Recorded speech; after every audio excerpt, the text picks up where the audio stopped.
Hi, you all.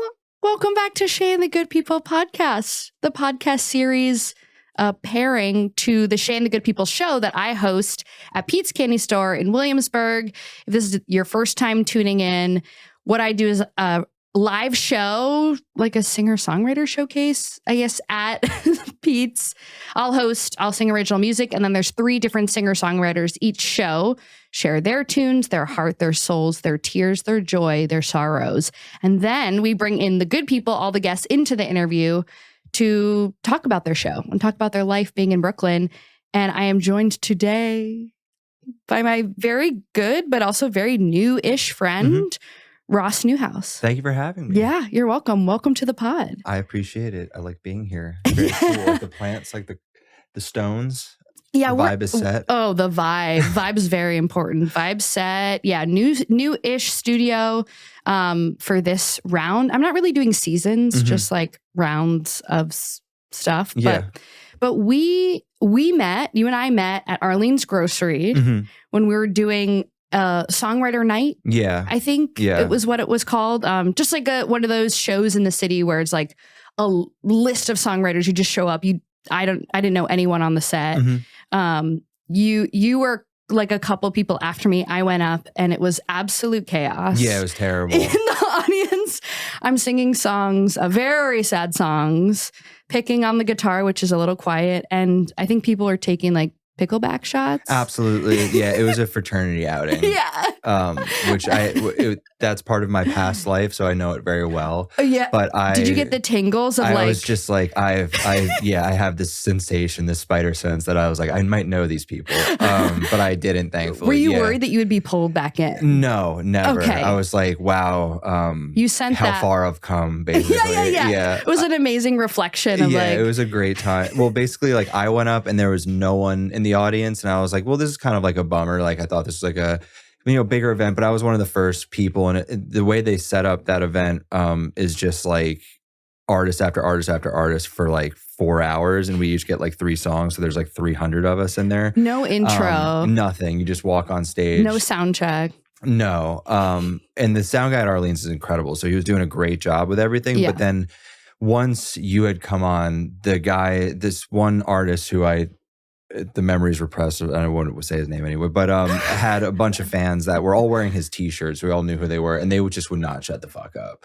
And they were being so loud and just boisterous in the audience through everybody. And then even like during his set, which was god awful. And it was great. And then I never went back. And then I unsubscribed from the email list also of the guy that said it. So I was just like, I want no contact with this writer's night. Yeah. Scorned. Yeah. It was a long evening, but yeah. But we bonded. The best great. part of that night is that I met you. You always come out with something. Yeah. A mutual hate towards somebody else.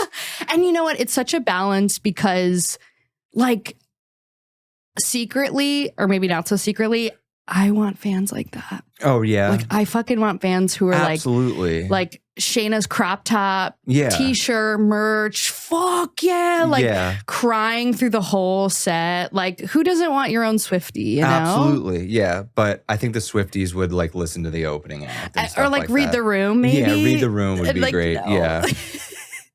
But also like, that's loyalty. And like as an Aries Jewish woman, I want that kind of devotion. Absolutely. They're like, we do not give a shit unless our artist is on stage. We will not be paying attention otherwise. Everybody else. Yeah. Weird. But okay, anyway, so we met. Yes. And I just started following your music and I wanted to get you on the show. And like it took, I left the city for a little bit to do a show. And then came back and started the show again. And like, it always happens in perfect timing. But, you know, I've been following you. Your music's amazing. Thank you. And you have like kind of an interview series as well. Or Absolutely. You did or you do? Yeah, I do. Okay. It's called Stage Banter, and it started during the pandemic because I was like, I don't really have any music friends. Like I had worked in the marketing team of this healthcare company. Nice? I was like, cool. Nice. Yeah, sick. I was like, I don't have any friends, and you're like, absolutely, that rocks. Any music friends were like, good, because they're fucking poor. Yeah, it's weird. No, but like, so I didn't really have like people to like talk to. I was starting to release songs under my own name, and I was like, what's a way during the pandemic that I can like talk to other artists and meet other artists. And I just started DMing people and asking them if they wanted to come on and talk about songwriting on Instagram Live. Brave. And since then, yeah, I know. I shot my shot with some folks that I didn't think were going to respond to me, but everyone was sitting around. So like more people were down to come on and talk than I'd expected. And that was like a little over 3 years ago. And it's been very inconsistent. So there's some months that I have 2 or 3, and there's some months that it doesn't happen just based on like schedules and stuff now. But hopefully the next iteration is doing it live and doing like kind of like a inside the actor studio type thing, but like in person with songs here and there, and bringing that into like the live space. So it's been really cool. And I have met like some really good friends through the show because I don't know, you bond. Instagram Live's weird. Connections are weird. People pop in and ask random questions that you're not ready for. So like it'll bring you together really quickly. Yeah, you're like, we weathered the storm. Absolutely. We can do anything. Yeah. Oh my God, that's amazing. I can see you up there with your glasses. Just trying to look very bookish. Yeah, exactly. Yeah. Wait, I'm so fucked. It would have been a great joke, but I didn't catch it in time. But what's his name who hosts Inside the Actors Studio? What was his name again? Lipton? Yeah, no. James Lipton. James Lipton. I think. Right? It sounds like not just super close. Super close. Yeah. Like, can we have our studio assistant look up inside my sister's sitting in the team? Studio. Yeah, can we have the team, the pod team? Yeah. I want people to think I have a huge team of like, well, let me text my VA. Exactly. I did this and then said text. No one's watching probably, but cool. Yeah. No, I don't have a team. One day I will have a team. Absolutely. Yeah. I mean, I feel like that's similar to what I've been doing or what I've really loved about the show. I love doing Shay and the Good People. Pete's is such an awesome, chill AF. We're getting the yes. James We're Lipton. getting the yes. James the Lipton, not just for tea. Yeah. Thank you. Okay. I can see you as James Lipton. Absolutely. Maybe a little more gray in the hair. It's a weird thing that I actually like love interviewing people also. So it was cool to like find that skill. Does this make you feel uncomfortable being on the other side? Yeah. Because I almost feel like a therapist in those interviews where they're like, what about you? And I was like, like there's absolutely nothing here. But that was at the beginning. I was a lot more like that, and now I like having a little bit more of a discussion because I think at first I but it was just a little bit too like fan. Like I was sitting there, I was like, "Tell me all about yourself." Oh my god! Like, and I wanted to be more like artist to artist. So I do appreciate when they like it's more of a discussion and less of like me asking every single question because that's what I think the audience gets the most out of, and that's what I kind of wanted from the show was like people that don't know songwriting to learn a little bit, and people that learn a lot or are fans of the artist to like get a deeper dive into who those people are. Yeah, 100%. I mean, that's why we're literally sitting right here too. It's like I have had so many friends on the show, so it's really easy to sit down and talk to them and kind of go at a deeper level, or maybe we skipped some of the like stuff about their early life because I already know it, but it's so nice getting to sit down with someone that I don't know really that well and be like, what? Like, what? Why are we doing this? Why are we fucking living in New York making music? That's an insane thing to do and to keep doing it. And also, I will say about your interview series that, you got to talk to Medium Build. Yeah. He's like one of my favorites. I won't say there's no way, but I don't know how I would be able to get him on Shay and the Good People to perform or even interview because he's like pretty well known now. Absolutely, yeah. He's so great. And I watched a little bit of your interview and you guys just have like a great vibe and like. He's honestly one of those people that like I met through the show also. Like that was the first time we had spoken besides Instagram DMs, and he's just like one of the people you root for. Like there's just like other folks, like jealousy gets in the way of being an artist a lot, but every piece of success that guy has, like it's just like hell yeah, and you're deserving of that. I don't know, some people have that very like that inherent kindness, and he's definitely one of those people. So it's good to see that. And it's not overnight success either. He's been at this for a while, so it's also really cool to see the longevity of it. Yeah, totally, which is what I want for all of us too. And something you had said before, in 2020, you just started putting out your own music? Yeah. I played in a band beforehand, but it was my best friend and I, and we were having some challenges with like the music we were making and the producers we were finding and the just like schedules we both had. And then the pandemic happened and I got furloughed at my job, and I was like, what a opportunity to just like try these songs that I'd been writing on my own and I'd written in like even in like early in college and stuff that I had just done nothing with. So I found some like different people to work with and just started kind of going under my own name and started that journey in like August of 2020. Oh wow. I put my first song out and then did an new. EP in the like spring of the following year and then have been kind of releasing sporadically since. But yeah, it's, I guess it doesn't feel new with all the overnight success out there, but it is relatively very new. Oh yeah. Especially with like, it's been about a year since I've been back in New York and about 2 years since I've been able to like be in a crowd of more than 6 people legally. Yeah. So, right. Truly. So yeah, it was an odd time to start, but it feels really good and fresh and the right thing to do, I think. Yeah. And I mean, we have no control over the timing. Mm-hmm. Like when you feel like it's right, it's right. And I think being in 2023 as we're recording it right now, I don't know how you feel, but sometimes for me, it is so easy to forget that 2.5 year stretch of like, I don't know when I'll be able to like do a full show again. Mm-hmm. Like, I feel like I look at comics in the city in New York. I'm like, they were able to kind of power through it. Yeah, they were able to just fucking COVID. They were like, musicians were we're gonna double mask up, and we're all like, let's not have shows and let's do virtual shows. And comics were like, we're actually gonna just do it. Yeah, we're gonna do it, or we can do it on the rooftop, and we don't care. And like, it's 36 degrees outside. Like, I'm like, yeah, and sure, we could play. And I played a couple rooftop shows throughout like 2020, 2021 and top of 2022, but only when it got warmer. And also like we have to fucking lug amps up to the roof. Yeah. Like who has access like that? It's just so I feel so much jealousy towards comics. And also the algorithm likes crowd work better than like a really heartfelt, amazing song with vocals. Like, come on, push our shit. Yeah. Like it's good.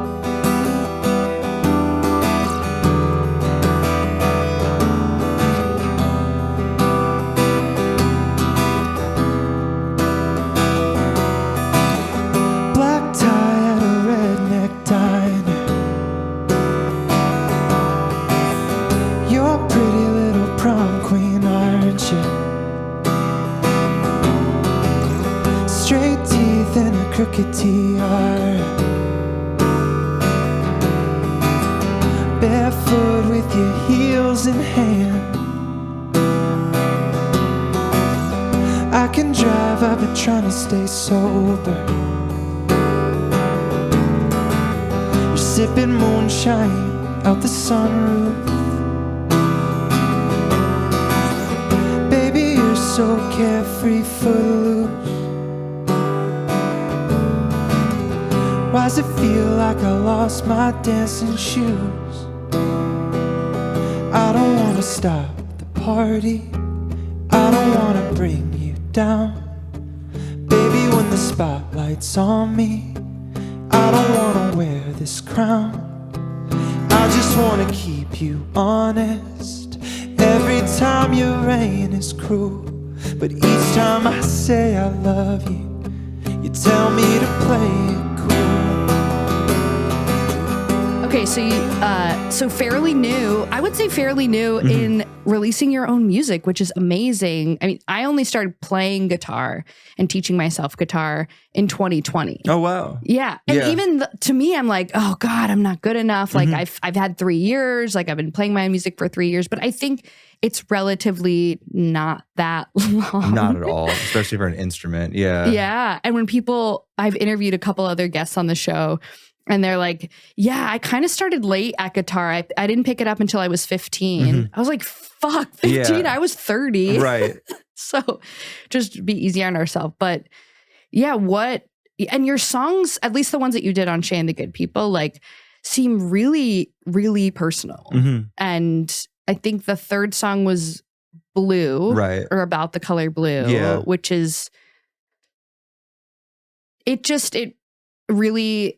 I feel like I get to know you a lot more. Like, because if you guys don't know Ross, like you have such an amazing personality. Thank You're you. so much fun. We've done some So Far shows together where you're the host and just like a goofy dude. Just a goofy, fun-loving guy. You know? Right? Honestly, subtitle to your story on your book. Maybe your book title. Anyways. And then your songs sometimes are like the opposite side of Absolutely. you. It's like giving Jekyll and Hyde, which I sometimes feel where I'm like, yes, energy goes up in between the songs, and then in the songs we're going to sleep sometimes. Absolutely. How do you feel writing songs like that? Do you feel like there's a different part of you that gets to come out just in music, or is it kind of just like all one? Yeah, it's like it's something that comes up when people meet me after hearing my music, because they're like, oh, I didn't know you were like kind of like a light, funny, kind of like go with the flow person. I didn't know you were cheery. I didn't know you were like, yeah, exactly. And I wouldn't consider my music to be like sad. And I don't overly love the adjective of sad to describe music. Like I think there's such a breadth of emotion that comes out of songwriting that when people are just like, it's sad music, or it's sad girl, or it's sad boy music, I'm just like, it's kind of just like derivative of what it actually, all the emotions that the song may hold. So like a song like Blue came from a really difficult conversation I was having with my girlfriend about like their mental health, her mental health, and like mental health of people that like, and what that feels like to just be like so down that really basic things feel absolutely huge, and that you'd almost rather feel neutral than this sadness.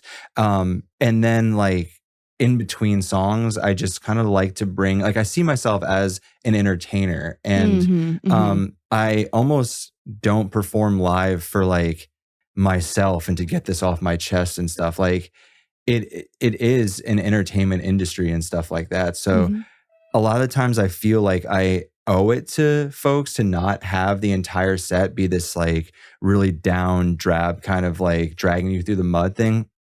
And I've seen other artists who are more comfortable with that, and I don't overly love that. So I've always loved kind of the banter between. I mean, that's why the show was called Stage Banter, is because before I like took vocal lessons and took this very seriously, like I was so nervous about the song part that I loved the like part in between where I got to just talk and just like do the thing that I'm most comfortable with. Because once that song started, I had no idea where it was going to go. Like vocally in the old band, like we played a song that I hadn't fully written, so I was like improvising lyrics. Like I sometimes like did not know where the song was going to go. That's kind of fun though. It was kind of fun, but it was also like mildly unprofessional. It's like write the song. Like you've got 5 songs in the set. Like the 5th one should be written. Or like throw a cover in there, you know? I mean, it was a cool exercise, but I'm pretty sure like a few of the shows, like we played this like one bigger show, and I'm pretty sure the stuff I was saying was just nonsensical. So anyone who was like me in the audience who was listening to it, and it wasn't like Bon Iver nonsensical where the melody was so beautiful that you were like, it doesn't even matter what he's saying right now.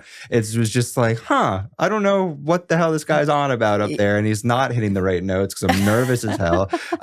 So then came the banter part that I got like really comfortable. So then when the musicality kind of stepped up, it became this like full thing where I do like to share myself a lot in the songs and then kind of bring people into like that other side of myself live in between the tunes, which is why I've come to love playing live so much more than anything else. Than recording. Yeah. And Same. I love recording, but like in the last few months I've been like, I love being on stage and just like gabbing with the audience and stuff, you know? Give Gab a little kiki before this next ballad. Exactly. Yeah.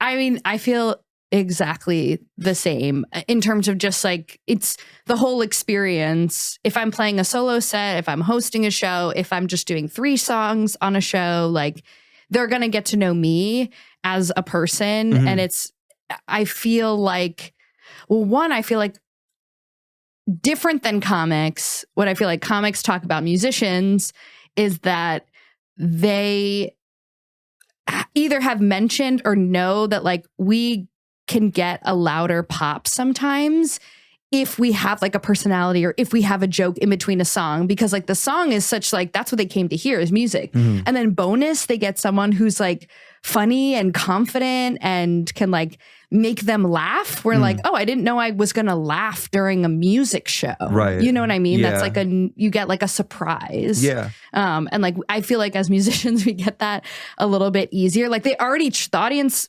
usually already trusts us because of our songs, because of the music, and music itself just like calms their nervous system. And then if we happen to like do a little like joke about the train or whatever, like a little like Brooklyn comedy or not even a joke, just like throwing something in that they didn't expect, they get to see who we are. Absolutely. We get to like win people over even more, or not even win them, just make them feel like this is a cool fucking night. And I'm glad I came out, which is kind of always my goal for any show that I do. I just want people to walk away and be like, that was awesome. I'm so glad I left my apartment today to come come see the show. Yeah, absolutely. And I don't know how you feel, but with the kind of music that we do, at least solo, and like I have some up tempo. I try to have like a mix of both, but I do really love writing. Just gonna say it. Sad girl summer songs. I just love those. Yeah. But I'm also like a little bit of a crybaby, so I like to get it out that way. Yeah. But I also notice when I go to see shows that there can be a persona of like, I'm just gonna sing, and like it's like cooler to not like to be like, I don't know what to say. Yeah. That just does not fly with me or my personality. I don't know how you feel about that. I mean, I like the context and I like knowing a lot more about the artist. So like Medium Build, his crowd work and banter was incredible because it was so heartfelt. And I had felt myself starting to get more like bits that I had planned out to intro each song. And it worked really well for kind of like the so far audiences where it's like almost a little bit more theatrical and you have like your tight 25 minutes of 3 different singer-songwriters and you're trying to kind of be like, you know, like win the people who are on a date over in a very quick amount of time. But I found are always on a date. Yeah. And then I found when I was on stage, like in my own sets and I was doing the same shtick, like I was kind of looking out to the audience and it just wasn't the same and it didn't make me feel good at all. Yeah. So now I'm kind of just challenging myself to go up there, especially with new songs, and have absolutely nothing planned to say and just see where it takes me. And so far it's been way more rewarding than planning anything out. Yeah.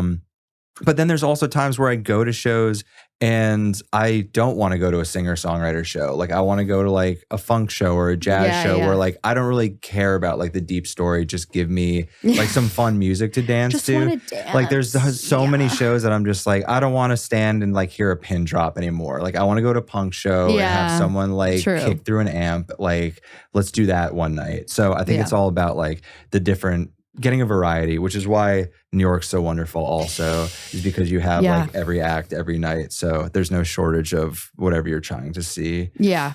It's definitely, I agree. It's definitely like a read the room situation. And like in so far shows, just in terms of banter and connection to the audience, you know, if we're playing it in a space, one that's like a conference room or like a non-traditional venue space and all the lights are up, like, let's just not pretend like I can't see you. Like I'm going to talk to you. And if I see some like wild business, I'm going to talk about it in the middle of the set. Absolutely. Or if I see someone, you know, talking in the middle or like whispering to their date, I'm like, what y'all talking about?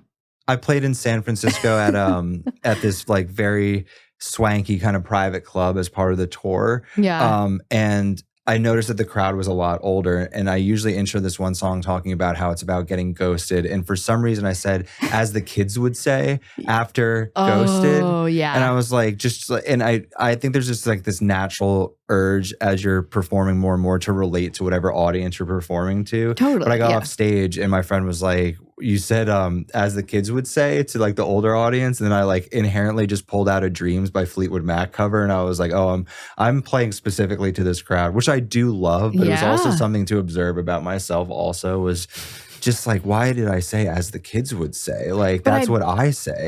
I'm like, I'm the kids in this situation. Like, why are these people are like in their 60s and 70s? It's so funny. But that's the bit. Yeah. Is you're like, yeah, that's the commentary on like, you guys don't fucking know what Ghosted is, probably. Yeah. And I'm not going to make you feel bad about it. Yeah. But I'm just going to clue you in. And like, of course, I'm young and obviously like young and attractive. And I know what Ghosted means. I get it. Yeah, I get it. I think it's funny how scared you are of spiders. I hear you screaming from the upstairs bedroom, and when I arrive I find you wide-eyed in the corner with a wooden spoon that you'd never use. We'll get a Tupperware, bring it to the garden. You yell, be careful, he's a family man, he'll be missed. Even what you fear, you're so damn delicate with. I wish I could be more like you, gentler and kinder too. All music you can see at any time in New York. It's an amazing place to live and not at the same time. Yeah. And you've been here for a year? I've been here on and off for like 8 years. Oh, wow. Yeah. Where are you like going back and forth My from? parents, whenever I get my ass kicked, to go back to New Jersey. So I moved out, like I moved That's into cute. school or moved out immediately after college. Everyone was like, you should stay home for a year because you live in New Jersey close to New York. And I was like, I'm moving out immediately. And then I had to move back to New Jersey because I ran out of money. And then the pandemic, I moved home again. So like off and on. Yeah. Because I didn't have a job. So I didn't really know what to do for rent.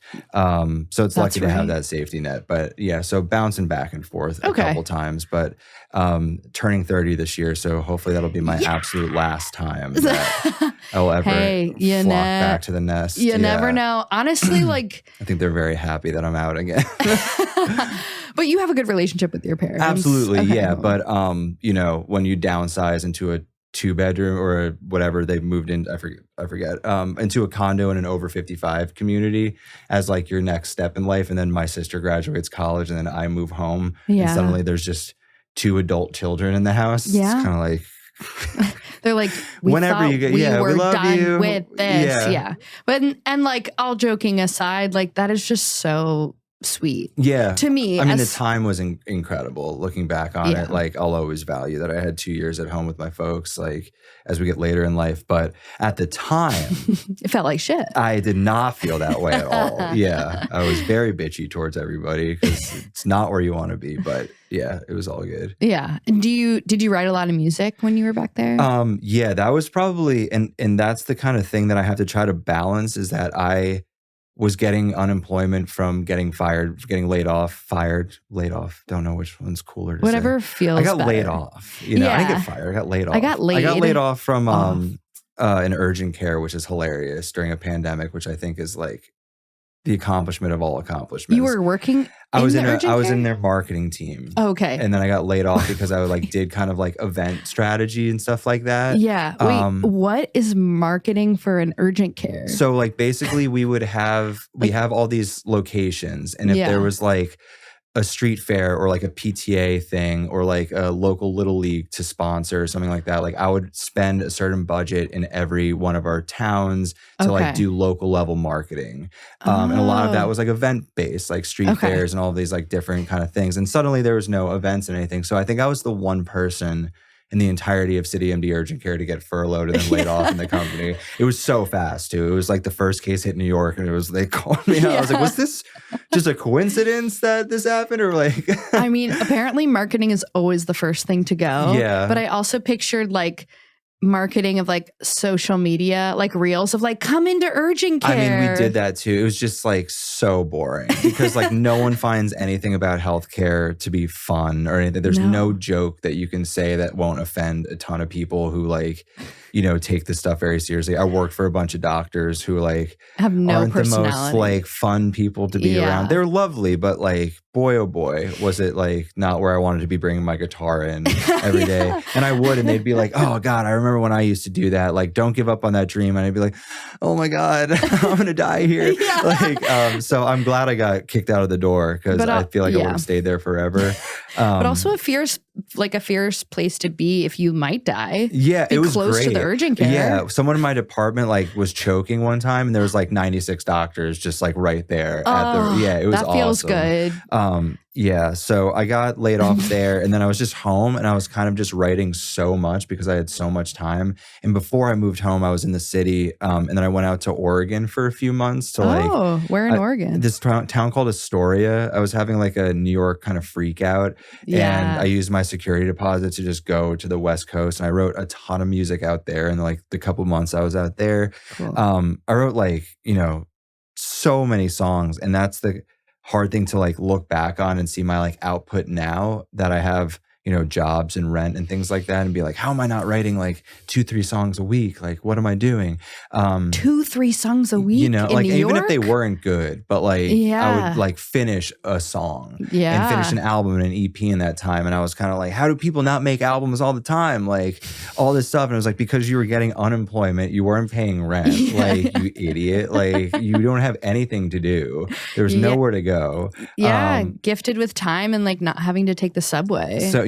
So it's been it's been a different role in the last few months of trying to like be okay with not tying my like self-worth to the amount of songs that I'm writing, while still not giving myself so much grace that I'm like don't worry about it, like, you still want to do this as a career, so probably write a few, like get this going a little bit. But so like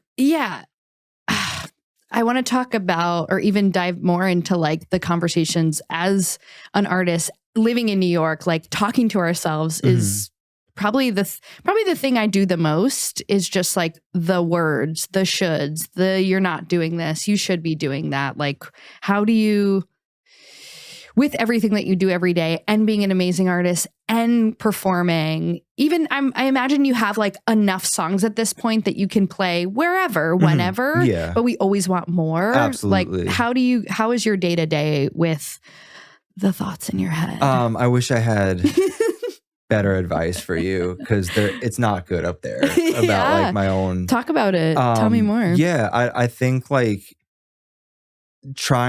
writing things down as accomplishments has always been a good thing for me. Like the little wins and the times that someone reaches out and says, I really like this song, or like an artist that you opened for that you didn't expect, or like a show that you never thought you'd play. And then, you immediately categorize that as like something that you thought you were always going to do.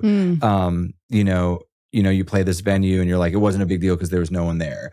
But you were like, 2 years ago, you would never have dreamed of playing that venue. And like little things like that it's good to kind of look back and take stock of the things you aren't doing well and be realistic. And I'm like, I haven't written as much as I want this year at all. And what can I do to improve that without just bullying myself about it? Because like going like, write more isn't actually like going to do anything. Like, you need to just make the time in your schedule to do that. And I think there is time, like waking up earlier, like setting time aside, not going out on certain times to like do certain things and actually like sit and write the songs. But it's difficult because creativity isn't like planned also, 100%. But it is a bit of a muscle. I don't know. It's a debate I always have with myself, because I have a lot of inspiration just like walking down the street, and I have like my best songs kind of just like pop into my head sometimes. But I feel like if you're doing it more often, then those best songs might be happening more often as well, just in terms of consistency. And consistency is always something that I've kind of struggled with in the artistic career that I've had so far. But I don't know, it's always a work in progress. I think the corporate background was like a really good thing, because there's organizational tools that I have, like spreadsheets and things like that I think are a lot like more business and goal minded than other folks maybe. And maybe that like takes away from creativity sometimes. But I think like goal setting and like being realistic about it is also a huge help. And deleting Instagram once in a while or like rooting for people or honestly like, and it's such a thing in music to like always be following each other and following back and all this stuff. And like every person I meet is like wants to get like Instagram connected. And then all of a sudden, like I'm tuned into every accomplishment of that. And I'm not even a fan sometimes. Totally. And it's just like, I'm just seeing what this person is doing. And like, should I be doing that? And should I be doing this? And it's, you kind of got to block the noise out sometimes. Like, yeah, totally. You don't need to thank me and still you do. Say I don't have to respond, it's enough to listen.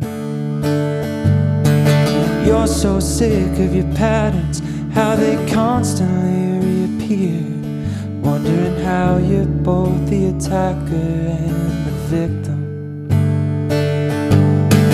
Miles offshore in a nasty shipwreck, passengers will float back to the surface. So, you know, when I sink this low, feels like I am going against my purpose. My favorite writers, like, mostly aren't from like the last 5 years, and they didn't have to deal with this, and especially in the 90s they didn't have to deal with like this. So like totally imagine yourself when you're writing to not have this thing that's going to break you out of your focus every 10 and 15 minutes to see what you're not doing correctly. Dude, that's first of all, thank you for like laying all those out, because my hope for this podcast even is like it's for musicians by musicians, or even artists or performers or visual artists or people who make pottery. Like creativity is creativity. And I think all of us are having these conversations on like, how do I do more of the art that I want to be doing? How do I do it at a level that I feel really good about? How can I do it consistently? And how can I not compare myself to every single person every single day and every corner of the world? Like, and social media being present is the balance of like, I do need to be on here, because it's not like the 90s where I guess I would just put up posters, like staple posters to the telephone pole, or like I would have to go to shows to meet people. Send a CD to a label. CD to a label and to like my favorite band. You know what I mean? Like we have so much access to people now, which is amazing, but it is confusing because I should just speak for myself. I can just get so tunneled into this like little rectangle in my hand. And like, I often like even like fucking running into trees, like in Brooklyn, like, cause I'm like, I gotta post this is coming out and I gotta promote my show. And even then you get hit by the branch. Literally the branch goes through my hair. Have we all just been hit by a branch? I think we've all been hit by a branch. Comment below if you've just had like... Comment below if you've ever had an eye taken out by a branch as you were trying to hit the right window for the post. Head down, like hair pulled by branch. I'm like, fuck. There's nothing more embarrassing because there's always someone around to see that. In New York City, just like conk yourself. God. Or those people who like, and that's when it really breaks you out. You're like, this wasn't important. Ow, this was not that important. Be like, I have more things that I'm interested in. Like there are more things about me that are cool. That aren't just on Instagram.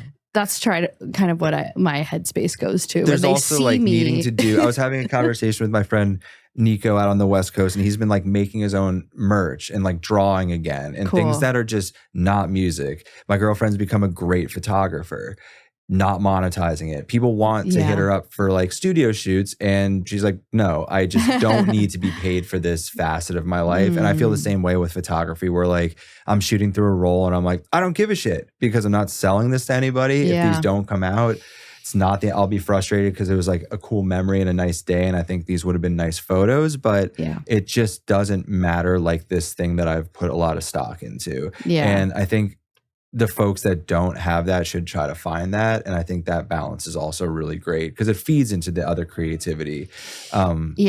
Yeah, it's hard. And it's hard to have, I don't know how you feel, but for me, it's hard to have that perspective with music and performing because it's like, I want the music and the art to feel good, to literally feed me. Yeah. To like feed me spiritually, feed me creatively, and feed me with like Popeyes or ramen or whatever I feel like eating that day. You know what I mean? Like I want to be able to make my money from art and performing, but to not be bitter about it and not to then hate it once I do or whatever. And it's kind of hard to do if that is the only creative maybe thing, or it's like hard to balance creativity with capitalism. But you have to, at this point, which I think is something that you're really good at, is one, taking stock of all the good things that are happening. Like that's huge. Yeah. And I don't do that enough. I think a lot of us don't do that enough. And like look back and be like, hey, you're doing great. You're exactly where you need to be.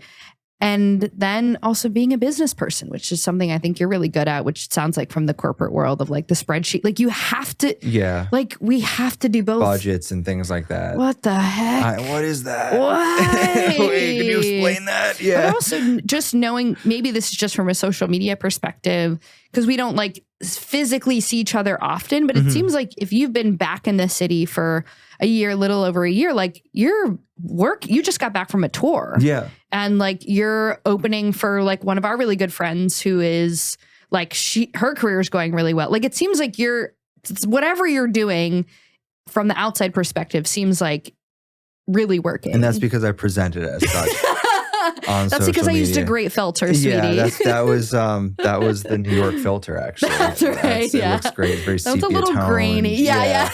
with the border. No, but thank you for saying that. Yeah, there's been little things like I work for So Far now, and like I do sound at a jazz club that in the Django and the Roxy Hotel in Tribeca, like things like that. That are music adjacent, but just things that like I didn't do sound a year ago. So I'm like, oh, right. You learned this in a year. Now you have a full-time gig. Okay, cool. Like feel good about that. It's not like there are some years, and I think the constant output is pretty crazy with artists. Yeah. And then you look at like, my favorite artists were putting albums out once every 3 years and touring on those albums like relentlessly. And now there's a lot more of like a impetus to always be kind of releasing and doing these things. So I think it's important to be like, I just needed this year to like put a roof over my head and figure out what that was going to look like. And now that that's there, like now the songwriting can kick back into play a little bit more.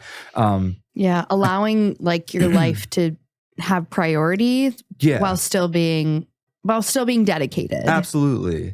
Yeah. But if you're like, it's like the hierarchy of needs, you know, like if you're not, I was door dashing last year and I wasn't making any money and I was like so upset with myself, and I was driving like up and down New Jersey turnpikes and stuff. And I was like, this absolutely sucks. So like something needed to change there before I could go home, and after driving for like 8 hours, then bang out a love song, you know, like I didn't feel that way. Like there needed to be certain life adjustments to kind of like, and again, it's all about balance. Like you can't always be going like, well, once I have this next apartment or once I have this next guitar, that's when I'm going to write songs, because that will really get in the way. Always be doing something. But I don't know. That was my kind of justification for how I have felt in the last few months, where like certain things needed to happen first. Yeah. And then randomly like that song Blue just like comes out one day. So you're like, okay, I still know how to do this. Oh yeah. It's so good. And like, also at a certain level,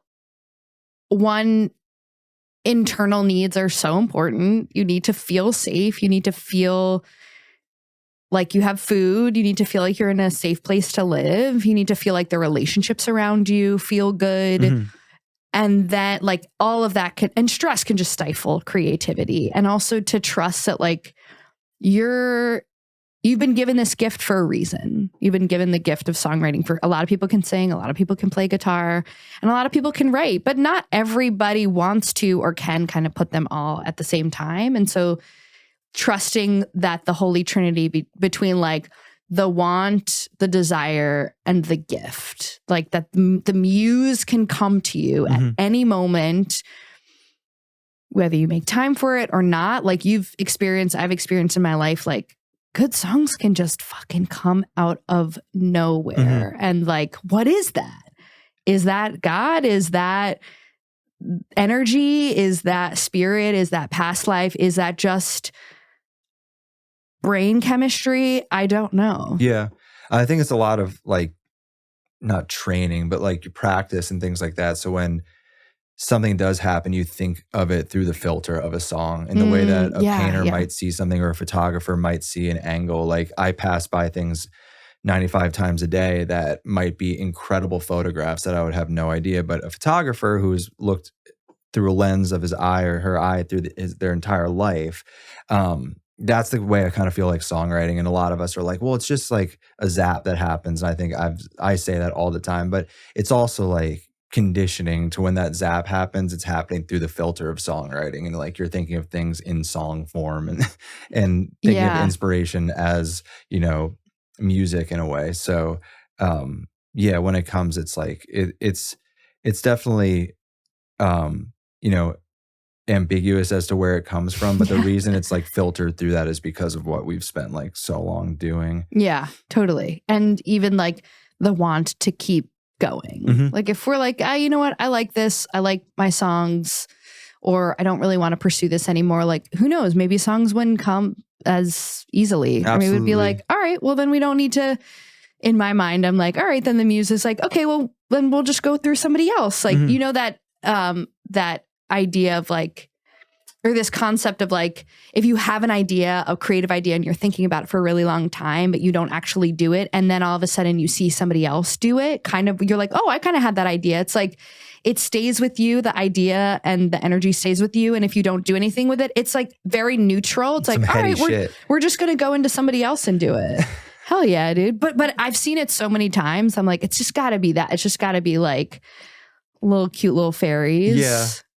But I'm just, you know, wanting to be a magical being. I don't know how to explain it. I understand. Yeah, I'm just, you know, spirit living in a human body. Absolutely. Writing tunes. Writing tunes, sharing my gift, being of service, as are you. And anything else you want to say to the people to like pump them up and be like, you can write songs too? Well, yeah, I mean, I even teach songwriting. And you do? Yeah. And it's oh my like gosh, where can people find you to write songs? DM me on Instagram. What's your Instagram? Ross__Newhouse is the Instagram. Ross Newhouse was taken by a guy who's older than me that has, he's an asshole. Yeah, what a dick. And then you had to do internal war against him for years and years. 2 underscores? Yeah. That's nuts, dude. I know. It's like talking about unprofessional. Like what is that?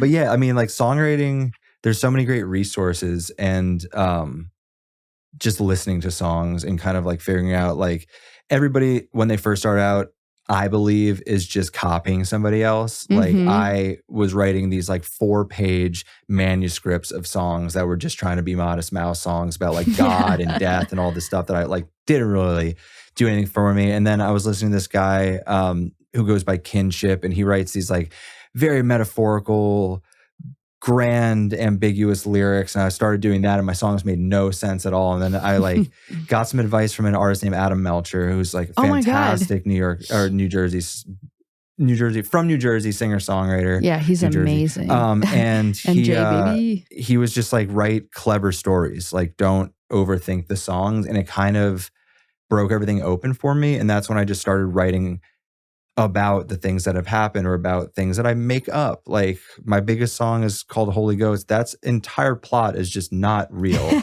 Like people are like, oh, I agree with the girl, and that's it's just not real. I went to it says something about Santa Barbara in that song, and then I went to Santa Barbara for the first time a few weeks ago, and I was like, this is my first time here. And my friend was like, what? And I was like, I lie.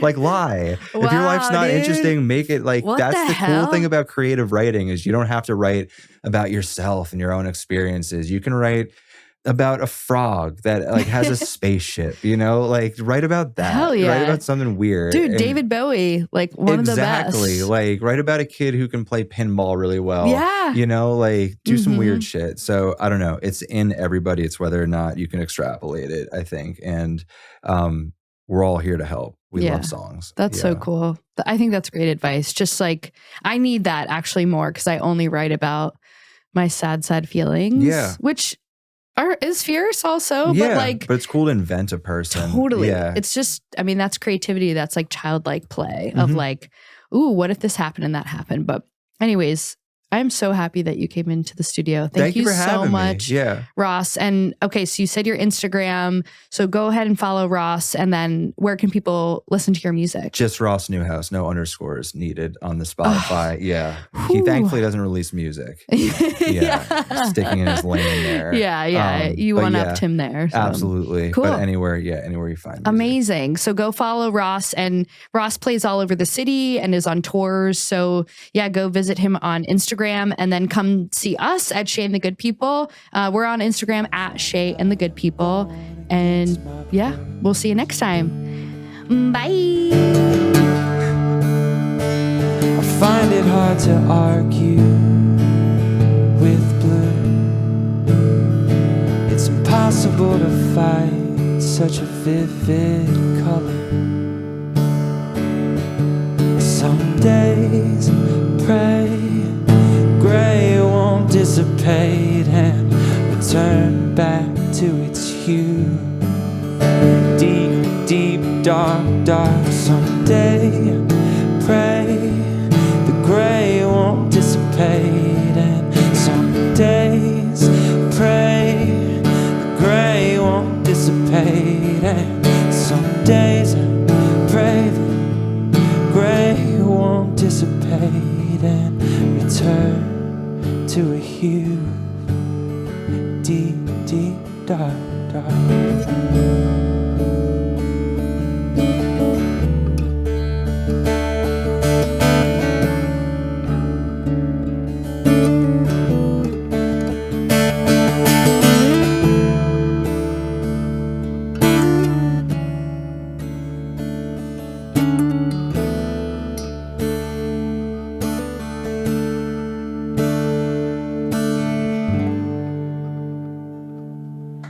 Thank you so much. My name is Ross Newhouse. I'll be right there if you want to come say hi.